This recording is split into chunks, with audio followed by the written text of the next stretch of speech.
तो प्रदेश में कड़ाके की सर्दी का दौर जारी है। अलवर, भरतपुर, दौसा, जयपुर, झुंझुनू, करौली, यहां पर मौसम को लेकर अपडेट जारी किया गया है, येलो अलर्ट जारी किया गया है और प्रदेश में कड़ाके की सर्दी का दौर लगातार जारी है। घना कोहरा छाया हुआ है, ओस की बूंदें लगातार परेशान कर रही हैं लोगों को और पश्चिमी राजस्थान में खासकर बीकानेर, चूरू, हनुमानगढ़, यहां पर जो है श्रीगंगानगर में येलो अलर्ट है।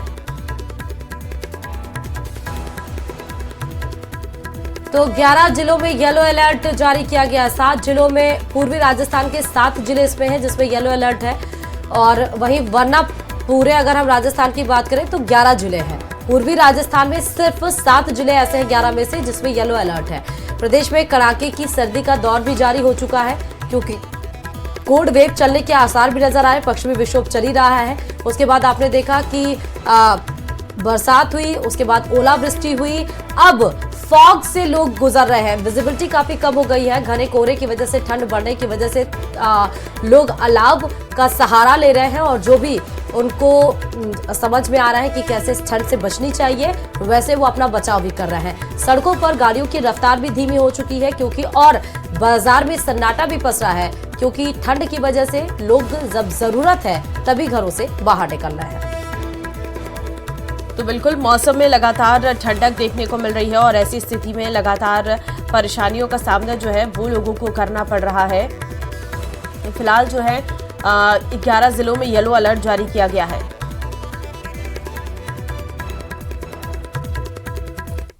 और चलिए इधर आपको राजधानी जयपुर से बड़ी खबर बता रहे हैं। राजधानी में जबरदस्त का कोहरा छाया हुआ। देर रात घने कोहरे की वजह से सड़कों पर जीरो विजिबिलिटी नजर आए। जीरो विजिबिलिटी की वजह से गाड़ियां ड्राइव करने में दिक्कतें आ रही हैं। शहर की सड़कों पर देर रात वाहन चालकों को काफी परेशानियों का सामना भी करना पड़ा है। तो राजधानी में जबरदस्त कोहरा छाया हुआ है। विजिबिलिटी की वजह से गाड़ियां ड्राइव करने में काफी दिक्कतें हो रही हैं। हम आपको तस्वीरें भी दिखा रहे हैं जयपुर की, आप देखिए जरा देर रात किस तरीके से घना कोहरा था और इस कोहरे के चलते गाड़ियां ड्राइव करने में जाहिर तौर पर काफी दिक्कतों का सामना लोगों को करना पड़ रहा है। साथ ही साथ अगर बात करें, क्योंकि इस वक्त न्यू ईयर सेलिब्रेशन के लिए बहुत संख्या में लोगों की भीड़ जयपुर में पहुंची हुई है, तो उसके लिए भी काफी मुश्किलों का सामना जरूर करना पड़ रहा है। हेडलाइट जलाकर आवागमन करना पड़ रहा है, लेकिन इसमें बहुत सावधानी के साथ आपको ड्राइव करना है क्योंकि एक छोटी सी भी गलती आप पर भारी पड़ सकती है। देखिए आप कोहरे का सितम देखिए जरा, आसपास के घर भी नजर नहीं आ रहे हैं। ये है देर रात का घना कोहरा जिसने दिक्कतें पैदा करके रखी हुई हैं। विजिबिलिटी की वजह से गाड़ियां ड्राइव करने में काफी मुश्किलें हो रही हैं। भारत पाकिस्तान अंतर्राष्ट्रीय सीमा पर स्थित राजस्थान का सीमावर्ती जिला आज लगातार तीसरे दिन घने कोहरे की चादर में लिपटा हुआ है। मौसम विभाग ने श्रीगंगानगर जिले के लिए घने कोहरे और शीतलहर चलने का येलो अलर्ट जारी किया है जिसका असर आमजन की दिनचर्या पर दिखाई दे रहा है। घने कोहरे की वजह से घटी दृश्यता के कारण वाहनों की रफ्तार पर भी ब्रेक लग गया है। बढ़ती हुई ठंड से बचाव के लिए आमजन अलाव का सहारा लेते हुए देखे जा सकते हैं। हालांकि कम तापमान, घना कोहरा खेतों में खड़ी रबी की फसलों और किन्नू और गाजर की फसल के लिए फायदेमंद होता है।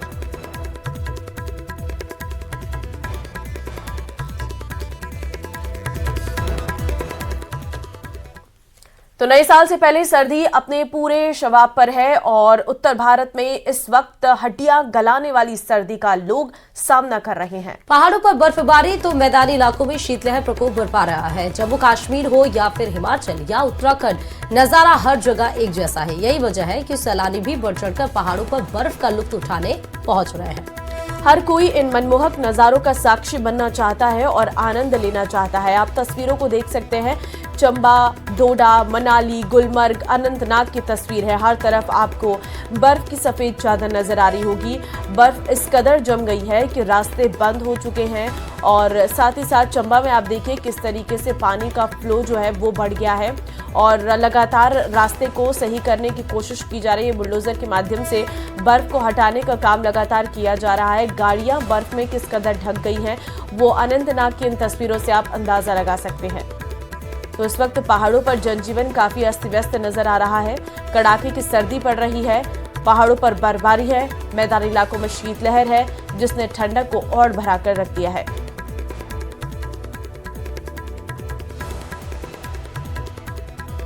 तो ये तस्वीरें आपको 5 तस्वीरें आप देखिए, जम्मू कश्मीर, हिमाचल प्रदेश की ये सीधे तस्वीरें आप देखिए। हर जगह पर सिर्फ और सिर्फ बर्फ ही बर्फ, बर्फ की एक सफेद चादर आपको नजर आ रही है। देखिए सैलानियों के हिसाब से तो ये बर्फ बेहद ही ज्यादा बहुत अच्छी मानी जाती है, क्योंकि वो इसमें एंजॉय करते हैं और तस्वीरों में भी वैसे ही नजर आ रहा है। लेकिन इस बर्फ गिरने की वजह से सड़कें भी उसमें गाड़ी चलने में भी खासा दिक्कतों का सामना करना पड़ रहा है। झीलों की नगरी उदयपुर की कुदरती फिजा एक बार फिर देशी विदेशी सैलानियों की सौदी आवक से महक उठी है। दरअसल सर्दी की छुट्टियां और नए साल के स्वागत के लिए देश दुनिया से टूरिस्ट की बम्पर आवक लेक सिटी में हो रही है, जिसके चलते न केवल यहां के पर्यटन स्थल आबाद हो गए हैं, तो आइए जानते हैं और आपको लिए चलते हैं झीलों की नगरी के दिलकश नजारों में। ये रिपोर्ट से।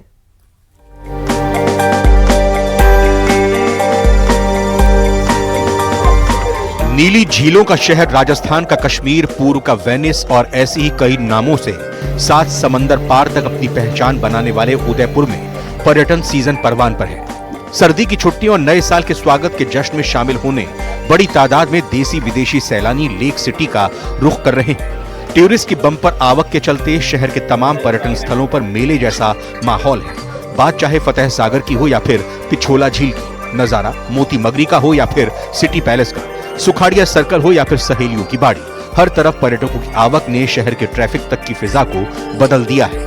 लेकिन इन सब से परे सैलानी कुदरती खूबसूरती वाले इस शहर में आकर खुद को धन्य समझ रहे हैं। दरअसल लेक सिटी उदयपुर के चारों ओर करीब 14 से ज्यादा छोटे बड़े जलाशय, झील और तालाब हैं। ऐसे में यहाँ झीलों में बोटिंग को लेकर भी खास इंतजाम किए हैं, जो सैलानियों को खूब रास आ रहे हैं। हम है तो हरियाणा से, कुरुक्षेत्र से, बट हम हाई नोएडा से हैं और हम 28 को आए थे। आके हमने कुछ प्लेसेस एंजॉय किए हैं, सिटी पैलेस, मानसून पैलेस और सहेलियों की बारी। अच्छा लगा काफी आके। We want to visit again. Udaipur आज फर्स्ट टाइम निकले हैं, कल आए हैं यहाँ पे। कल यहाँ पे पहुँचे हैं, पहुँच के अभी आज ये फर्स्ट राइड है, बहुत मजा आया। उदयपुर बहुत खूबसूरत लग रहा है, इतना पहाड़ देख के तो दिल खुश हो गया है। बस न्यू ईयर सेलिब्रेट क्या करेंगे? न्यू ईयर तो अभी शायद माउंट आबू पे करेंगे। यही नहीं, इस टूरिस्ट सीजन में पर्यटन के रफ्तार पकड़ने से इस व्यवसाय से जुड़ा हर व्यक्ति बेहद खुश है। पर्यटन स्थलों की सैर कराने वाले गाइड हों या फिर सैलानियों को बोटिंग का लुत्फ दिलाने वाले नाव संचालक, हर कोई पर्यटकों की लेक सिटी में आवक से चहक उठा है। पर्यटक पिछले साल से अच्छे आ रहे हैं, इस साल और अगले साल और भी बढ़ेंगे। जैसे कि मौसम ऐसा हुआ जैसे कश्मीर के जैसे एक वादिया जैसे लग रहा है, बहुत सुहाना मौसम चल रहा है। पर्यटन अच्छा चल रहा है। जैसे कि स्पीड बोट हमारे पास अवेलेबल है फतेह सागर के अंदर, और नॉर्मल बोट भी अवेलेबल है, और टूरिस्ट बहुत ही एंजॉय स्पीड बोट का ज्यादा एंजॉय करते हैं। लिहाजा लेक सिटी में न्यू ईयर पर सेलिब्रेशन को एंजॉय करने के लिए देश के अलग अलग हिस्सों से और दुनिया भर से टूरिस्ट यहां पहुंच चुके हैं। उदयपुर में सर्दी का यह मौसम कश्मीर जैसा एहसास करा रहा है। अरावली की खूबसूरत वादियों के बीच बसे इस शहर में सैलानियों की बहार ने पर्यटन व्यवसाय को फलने फूलने का भरपूर मौका दिया है। उदयपुर से कपिल श्रीमाली की रिपोर्ट।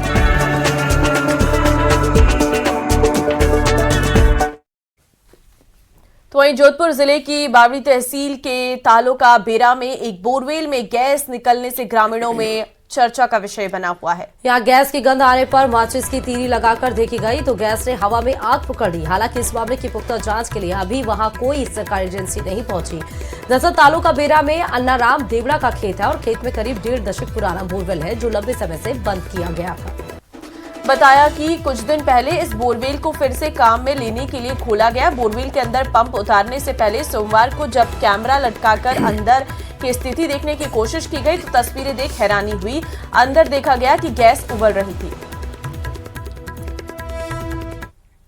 बीजेपी की सदस्यता अभियान ने 2014 का आंकड़ा पार कर गया है। प्रदेश बीजेपी में सदस्यता का आंकड़ा 90 लाख तक पहुंच गया और ये बीजेपी की अब तक की सबसे ज्यादा सदस्य संख्या है। बीजेपी सदस्यता अभियान औपचारिक रूप से पूरा हो गया है, लेकिन अब भी सदस्य बनाए जा रहे हैं। ये रिपोर्ट देखिए।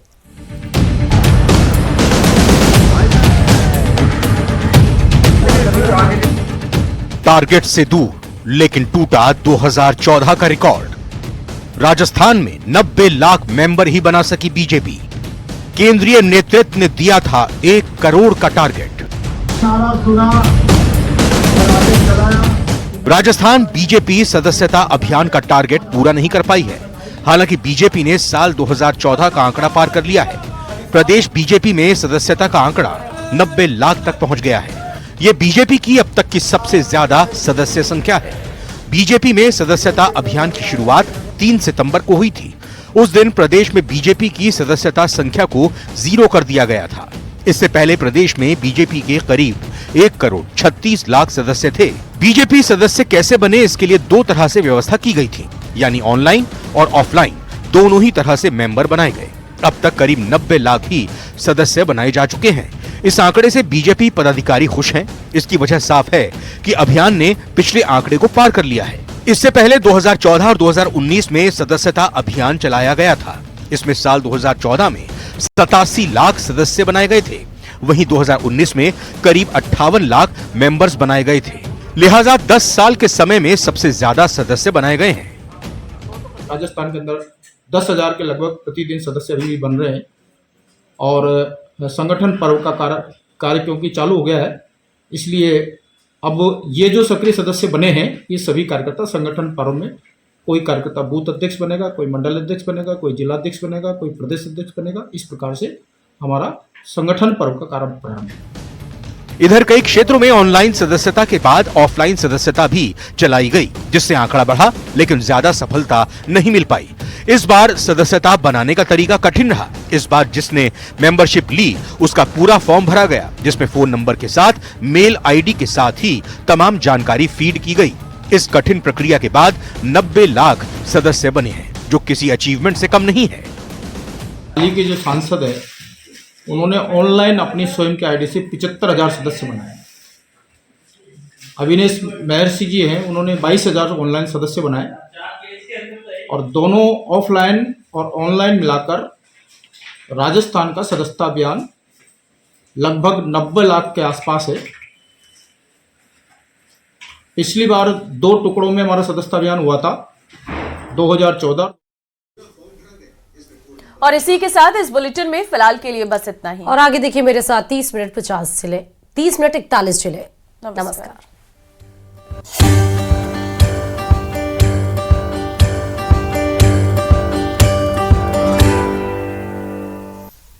अब जिलों पर रार अपार, भजनलाल सरकार पर गहलोत प्रहार, जनता के हित किए गए दरकिनार। देखा होगा भी आपने वो जो घोषणा की थी, अधिकांश घोषणाएं धरातल पर। आरोपों पर बीजेपी का तगड़ा पलटवार। राम लुभैया जी को खुद को ही नहीं पता था कि इतने जिले घोषित कर दिए। जो राम लुभैया ने जो रिपोर्ट दी, वो रिपोर्ट तो इन्होंने एक तरफ रख दी।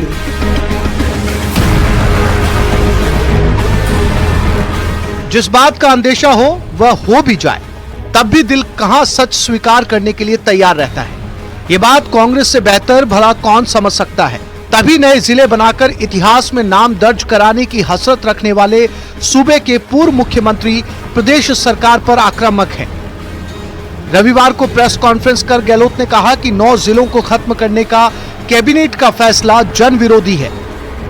ये मेरे को लगता है कि 1 साल तो लगा दिया।